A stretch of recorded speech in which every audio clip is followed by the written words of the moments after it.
Hello everyone, welcome to the channel. Reasoning strategy prelims के लिए आज हम बात करेंगे इसके बारे में। जैसे हमारी लास्ट वीडियो क्वांट्स के ऊपर थी, ये रीजनिंग के ऊपर है। 2022 के अंदर 6 के 6 प्रीलिम्स मेरे क्लियर हुए थे। देन ये स्ट्रेटजी आपके लिए भी बहुत काम आएगी, आप अच्छा स्कोर कर सकते हैं। तो चलिए स्टार्ट करते हैं। सबसे पहले रीजनिंग की बात करें तो रीजनिंग एक सबसे ज़्यादा स्कोरिंग सब्जेक्ट है। आप मैक्सिमम मार्क्स रीजनिंग में से ले सकते हैं।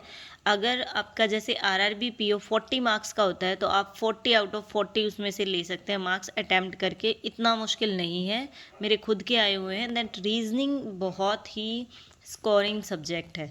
सबसे पहले तो अगर आप बिगनर्स हैं तो आपको पता होना चाहिए कि रीजनिंग में क्या पढ़ें और क्या नहीं पढ़ें।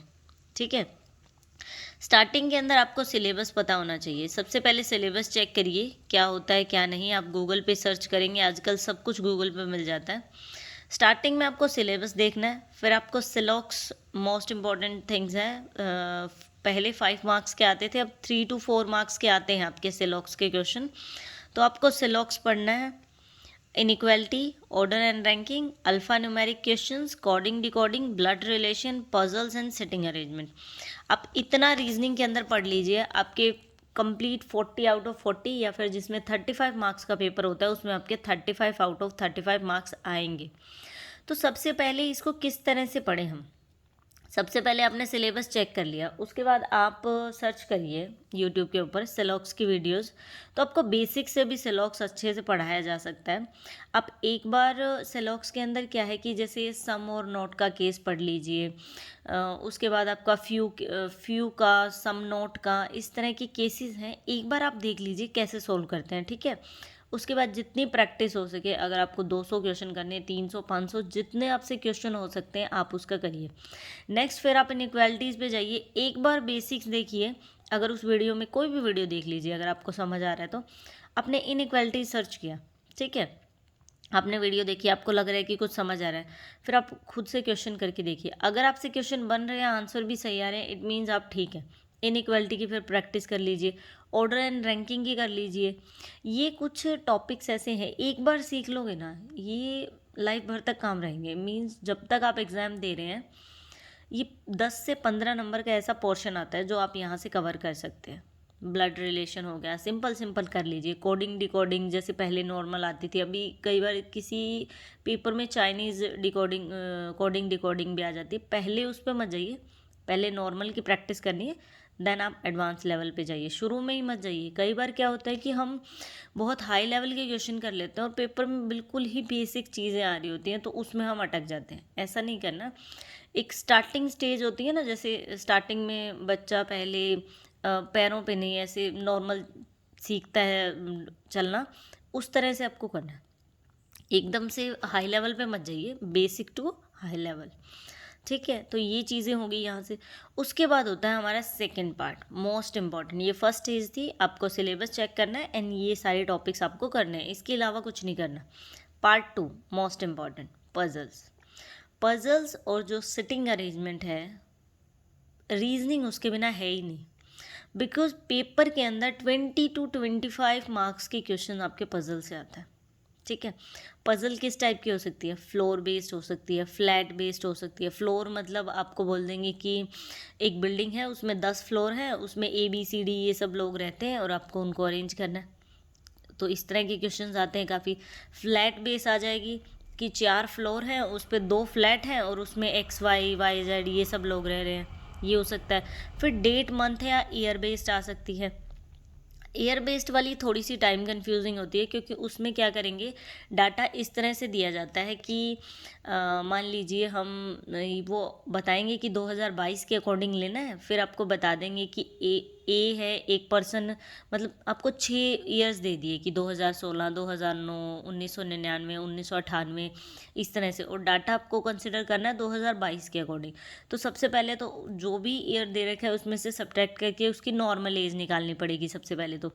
फिर बोलेंगे कि वो उससे 3 साल बड़ा, वो 4 साल बड़ा। ये हल्का सा टाइम कंफ्यूजिंग लगता है, लेकिन अगर प्रैक्टिस करोगे तो अच्छा हो जाएगा। फिर होता है डेट और मंथ बेस्ड। इसमें मोस्ट इम्पॉर्टेंट बहुत बार क्वेश्चन आता है, इसकी इतनी बार प्रैक्टिस कर लो कि आपको दे देंगे कि 4 मंथ है, जनवरी, फरवरी या फिर अप्रैल, सितंबर, इस तरह से। और उसमें 2 डेट हैं, एक डेट आपको इवन मिलेगी जैसे 28 और एक ओड जैसे 11 हो गई। तो उसमें जैसे कोई मूवी देखने गए हैं या उनका एग्ज़ाम है तो इस तरह से उसमें आप ईयर में आप ये चीज़ें भी याद रखो कि जैसे आपका हम देखें अप्रैल, जून, सितंबर और नवंबर, ये जो 4 मंथ होते हैं ना, ये 30 डेज आते हैं इसमें। बाकी में 31 डेज आते हैं, फरवरी में आपके 28 डेज आते हैं। तो ये मोस्ट इंपॉर्टेंट रोल प्ले करेगा कि वो बोलेगा कि उसमें इवन नंबर ऑफ डेज हैं या फिर 30 डेज हैं। तो ये चीज़ें बहुत हेल्प करेंगी आपकी। ठीक है, आप इस तरह से वेरिएबल, जैसे अगर वेरिएबल दे रखा है तो आपको ये बोल देंगे कि ABC लाइन में बैठे हुए हैं या जो भी कुछ है उनका, और वो उनको ये फ्रूट पसंद है, तो वो वेरिएबल हो गया साथ में। विदाउट वेरिएबल मतलब नॉर्मल वो लोग बैठे हुए हैं फ्लोर के अंदर, तो वो विदाउट वेरिएबल हो जाता है। उसके बाद सिटिंग अरेंजमेंट रो बेस्ड आ जाएगी, सिंपल एक लाइन में लोग बैठे हुए हैं, सर्कल में बैठे हुए हैं। सर्कल की ये सीखिए आप कि एक बार तो उनका फेस इनसाइड होता है, इनसाइड होता है तो जो उनका मतलब वो जो चलेगा पोर्शन वो क्लॉकवाइज चलेगा। अगर वो आउटसाइड फेस करके बैठे हुए हैं तो वो एंटी क्लॉकवाइज चलेगा। ये चीज़ आपको सीखनी है सर्कल की। फिर वो स्क्वायर में बैठे हुए हैं या वो रेक्टेंगल में बैठे हुए हैं, ठीक है, इस तरह से। उसके बाद हम करते हैं थर्ड पार्ट। उसके बाद है आपका थर्ड पार्ट। आ जाइए कि आपने 2 स्टेज कवर कर ली, आपने इस तरह के क्वेश्चंस पढ़ लिए और आपने प्रैक्टिस कर ली, ठीक है। इस तरह की सबसे पहले तो ये जो पजल्स है ना, इसमें सीखिए कि रो बेस्ड किस तरह की होती है, उसके 5 से 10 क्वेश्चन बनाइए रो बेस्ड के, ठीक है। प्रैक्टिस करिए, एक बार आपको थोड़ा सा पता लग जाए कि ये लाइन बेस्ड है, ये रो बेस्ड है, इस तरह से कर सकते हैं। उसके बाद आपको क्या करनी है, पार्ट 3। आपने मान लो आपको सिलेबस पता लग गया, आपने पजल सारी बना ली। पार्ट 3 है टॉपिक वाइज आपको डेली प्रैक्टिस करनी है। अब डेली प्रैक्टिस कहाँ से हो सकती है, टेक्स्ट बुक में आपको सेशनल मॉक मिल जाएंगे या फिर नॉर्मल पजल का मिल जाएगा। अड्डा 247 पे फ्री के मॉक्स होते हैं वो मिल जाएंगे। गाइडली पे फ्री के लगा लीजिए, गाइडली का PDF बंडल लगा लीजिए, ऑलिव बोर्ड पे लगा लीजिए, ये सब जगह अवेलेबल है। लेकिन मैं अपना तरीका बताती हूँ। जैसे ही मैंने ये सिलॉक्स वगैरह ये सब मैंने, जैसे मान लो कि मैंने सिलॉक्स पढ़ा, ठीक है, माय वे देखिए कि मैंने सिलॉक्स का टॉपिक स्टार्टिंग में पढ़ा, स्टार्टिंग में इनइक्वालिटी करवाया था, सॉरी सिलॉक्स नहीं, हमें इनइक्वालिटी पढ़ा मैंने। तो इनइक्वालिटी पढ़ने के बाद मैंने कोई किसी साइट से या अड्डा 247 गाइडली ओलिव बोर्ड कहीं से मॉक नहीं लगाया। मैंने सबसे पहले बुक परचेज़ की, 1 से 2 बुक, जैसे किरण पब्लिकेशन की RRB PO या क्लर्क के लिए आती है, उसमें 30 to 40 मॉक्स होते हैं, उस तरह की बुक या BSc पब्लिकेशन की परचेज़ की। उसमें मैंने क्या किया कि मैंने मॉक वगैरह वेस्ट नहीं किया, क्योंकि मुझे सिर्फ इनइक्वालिटीज आता था शुरू में, बाकी मेरे को पता ही नहीं था क्या है क्या नहीं है।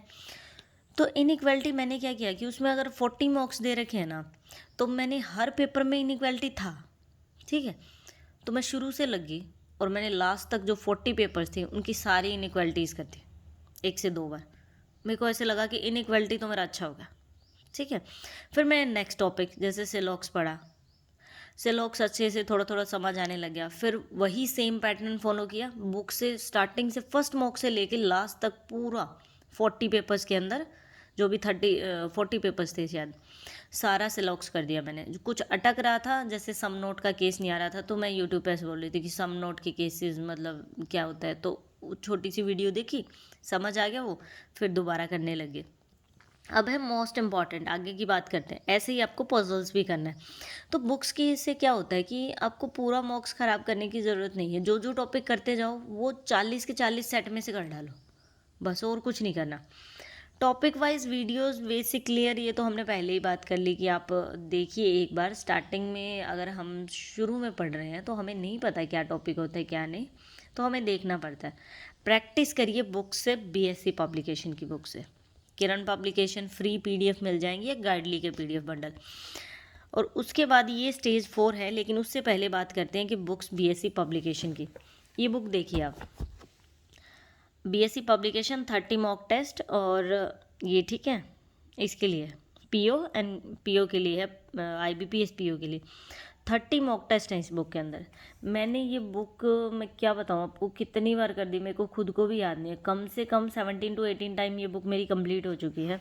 और ये देखिए, ये स्टार्टिंग में ये रीजनिंग का पोर्शन देखिए, जैसे ये रीजनिंग के 30 जैसे क्वेश्चंस दे रखे हैं आपको यहाँ पे, ये पजल्स मिल जाएंगे, ठीक है।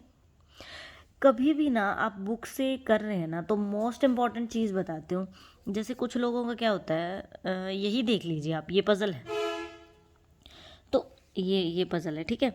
कुछ लोगों का क्या होता है कि वो इसमें कुछ ना कुछ लाइनें मार देंगे, या फिर इसका आंसर अगर सी है तो सी लगा लिया। ऐसे नहीं करना। अगर आप ऐसे करोगे तो आपने सिर्फ एक बार वो मॉक दे दिया, नेक्स्ट टाइम आप उस मॉक पे पहुंचोगे ना, नेक्स्ट टाइम, तो क्या होगा कि आपको वो आंसर दिखेगा। तो ये अच्छा तरीका नहीं है। उस पर एक निशान भी नहीं लगना चाहिए कि मैं अगर इसको तीसरी चौथी बार या नेक्स्ट टाइम मैं इसको कर रही हूँ तो मुझे ऐसे लगे कि मेरे को एकदम नई बुक मिली है और मुझे इसका आंसर नहीं पता क्या है। तो आप इसमें निशान मत लगाइए। कुछ लोग निशान लगा लेते हैं, मेरे से नहीं पढ़ा जाता उस बुक में से जिसमें निशान वगैरह लगे हों। बिल्कुल नया तरीका आपको लगना चाहिए, हर बार आपको लगे कि आप कुछ नया पढ़ रहे हैं। और देखिए स्टार्टिंग में जैसे शुरू में तैयारी कर रही थी तो मेरे को कुछ ऐसी चीज़ें जैसे मतलब अगर दोनों इनसाइड फेस करें इसका मतलब दोनों के मुंह अंदर होंगे, ऐसे ऐसे जो चीज़ें मेरे को अजीब सी लग रही थी ना वो मैं लिखे जा रही थी, ठीक है। ये हमारा मोस्ट इम्पॉर्टेंट बुक है आपकी, ठीक है। अब आते हैं स्टेज 4 की बात। आपने बुक में से भी पढ़ लिया, सारे टॉपिक्स हो गए, अब सेशनल मॉक्स लगाइए। आपके टेक्स्ट बुक सबसे सस्ते और सबसे अच्छे मॉक देता है।